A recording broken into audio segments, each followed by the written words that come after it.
I was reading some old texts of Yogi Budin's in 1975, and he had come to America in 1969. So he'd only been here for 6 years. In great observation, it was his first trip to the West, to America. I think maybe even to Europe. He had never been to this side of the world. And he talks about his times when he was a youth and a student. He first became a practitioner of Hatha Yoga and mastered that. And then through grace he went on to Kundalini Yoga. But he decided to do research and see if any place in the world in the ancient times they used medication for psychological disturbances, such as natural, because they didn't have pharmacies then, but they had many herbs and many other ways that were there such a thing at that time as tranquilizers or sleeping pills or everything that is so prominent. I can't speak for Switzerland, but I can speak in traveling around the world, the prominency and also the secretiveness of it, because everyone's embarrassed. Just like when women go through menopause, and since you are all women, they're kind of embarrassed. They're embarrassed when maybe they get hot flashes or their periods start waxing and waning. They're almost like embarrassed, like they did something wrong or they failed. And yet it's a new cycle of total celebration. And I think sometimes when we're challenged, we call it a disturbance, like something's wrong. Like we think somewhere we got thinking that everything should be like a calm ocean. How boring that would be. What if you only saw the ocean like this? No one would be able to sail. No one would be able to surf. It needs that excitement. It needs the turbulence. It needs the storms. It needs the sunshine. It needs the calmness. And so does our lives. So in this research, he found there was no evidence from Socrates and the Greek civilization to the Chinese ancient civilization, to the Indian, to the Tibetan, no sign that the mind was troubled like it is now. And so it gave me, or it lended an idea of the importance within Kundalini Yoga and the lifestyle that he gave us. He taught us how to live. He just did not teach angles and breath, which is something we have to know. We have to know how we can move our body to keep it vibrant and young and life force flowing. But he also taught us how to get up in the morning, when to get up in the morning, and why. With scientific evidence, not just because I say so, but because there's sound reasoning. Scientifically, what will come is same as Kirtan Kriya. It's a science that has been proven now by Harvard, by Stanford University, with putting all the wires on a person's head, that the balance, the meridian pressure, will balance the 4 regions of your brain. So it's not like, I hope you will change. I know you will if you do this science. And so he was even more inspired, I believe, to teach us because he knew we were on the verge of forgetting. We had lived pretty simple lives up into the 60s. Yes, there was turbulence. Yes, there was wars. And yes, there was financial, economic strife. But basically, we were eating from the land. It wasn't so complicated, our children's education and everything we thought they had to learn. We didn't need as much money. I don't even think we were striving for more and more and more. It's better, faster, faster, faster. It's better, at least when I grew up in the 40s and the 50s. But now, look at where we've come in these last 60 years. I think you're slower than the West, but I still get out at every land, on every landing place in every country, and what's the first thing people do? They're on their cell phones, they're on their iPads, they're da-da-da-da-da-da. They're busy, busy, busy about what's going to happen next. They forgot where they were, they didn't even notice anybody else on the plane.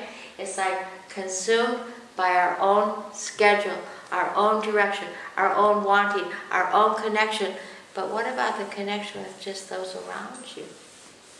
There used to be something in America, maybe here too, they would do barn raising. Have you ever heard of that?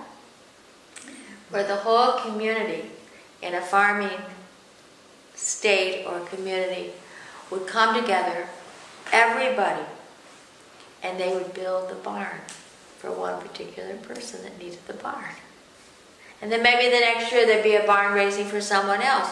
The women would cook all the food and the children would be there. It'd be like a holiday as they all work together to make someone a barn.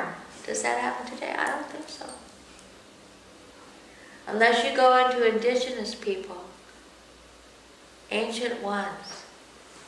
We value so much education and reading and writing and knowing so much, but it has really, really brought you that peace and that happiness, that good health. I was flying from USA to London a week ago, and there was a free newspaper, so I picked it up, an English paper in the lounge, and it was a lot of scuttlebutt about movie stars and all of that, as most of the free newspapers are. But it had a 4-page layout of a woman lying with a doctor over her, taking, I guess it's a blue magic marker, marking all over her naked body where she wanted to get snipped and tucked and lifted, and I was horrified. I know they do all that, believe me, because I read magazines also, but this was alarming.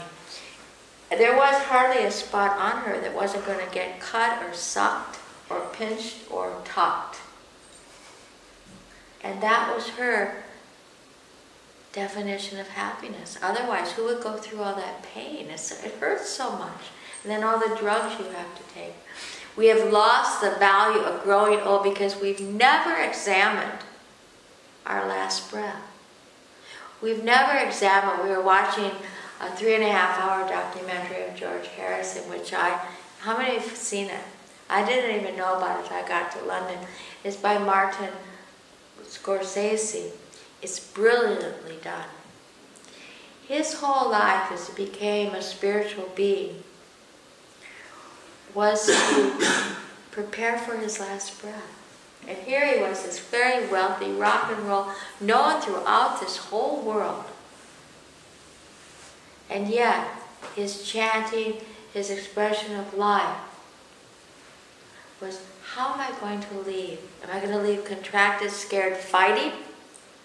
Or am I going to leave with ease, with connection? And that was one of the basic messages on this whole rock and roll documentary, 3.5 hours. I thought it was brilliantly done. And again, a message that we do come to go. Does that make us absorbed in the last breath? Does that make us like crazy about that? No. But how we live every day is an accumulation. It came to me that every night I would lay in bed and thank God for everything in my life. And in the morning before I got up, I would do the same. It's 2 simple things. She said, it has changed my life. And I said, well, it really shows. So if I can offer you anything today, perhaps that might be something that you'll take home. I think it's a wonderful thing to share with your children too. See how simple that is? You don't have to get a machine. You don't have to fly around the world. You don't need a new piece of equipment.